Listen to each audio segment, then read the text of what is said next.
Un nez droit, des joues bombées ou même des lèvres pulpeuses. La médecine esthétique n'est plus un tabou, car les Algériens sont de plus en plus soucieux de leur image.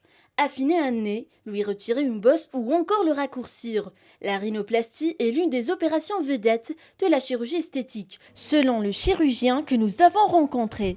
En Algérie, c'est vrai qu'on assiste à une croissance de la demande par rapport à une démystification et par rapport à un encouragement par des résultats obtenus avec telle ou telle patiente.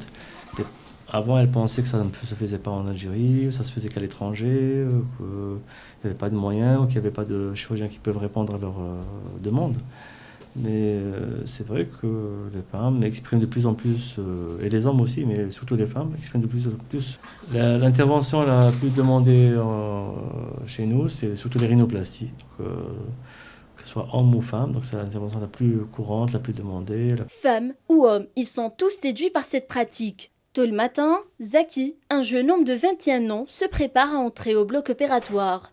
Dans quelques minutes, il va se faire enlever une bosse de son nez. Je m'appelle Zaki, je vais faire une chirurgie esthétique à le ديالي باسكو كي كنت صغير صرات لي اكسيدون اللي كيما نقول لها فزت لي النيف تاعي هادي كي كنت صغير ما كانش ديرونجيني وشي كي كبرت من بعد شويه ولات ديرونجيني انا بيني بين روحي بعد كيما نقولوها جو في با كونفيونس en moi même. Dans quelques minutes, il va se faire enlever une bosse de son nez. Stressé, Zaki ne nous en dira pas plus. Mais son chirurgien nous fait le point sur son cas. Pour lui, Zaki fait partie d'une longue liste d'hommes qui s'adonnent à la chirurgie esthétique. Alors les hommes, en matière de rhinoplastie par exemple, c'est plus, plus les traumatismes.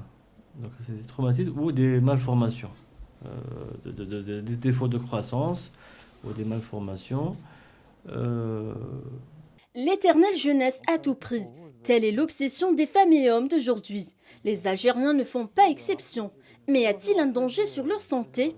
Non, il n'y a pas de danger particulier. Il n'y a rien qui se fait sans risque. Donc, il y a toujours dans tout travail, surtout médical, il y a bien sûr des risques qu'il faut savoir prévenir, savoir anticiper.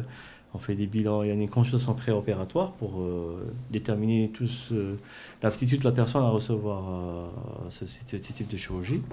Et généralement, elle s'adresse à tout un chacun. Mais il y a un bilan préopératoire, ça doit se faire en milieu spécialisé. Entre embellissement pour les jeunes et rajeunissement pour les plus âgés, la chirurgie plastique en Algérie s'inscrivait au départ comme une indication médicale de correction ou de réparation esthétique. Devenue une tendance, ces adeptes n'ont plus besoin de se déplacer en Europe ou même dans les pays voisins pour être beaux.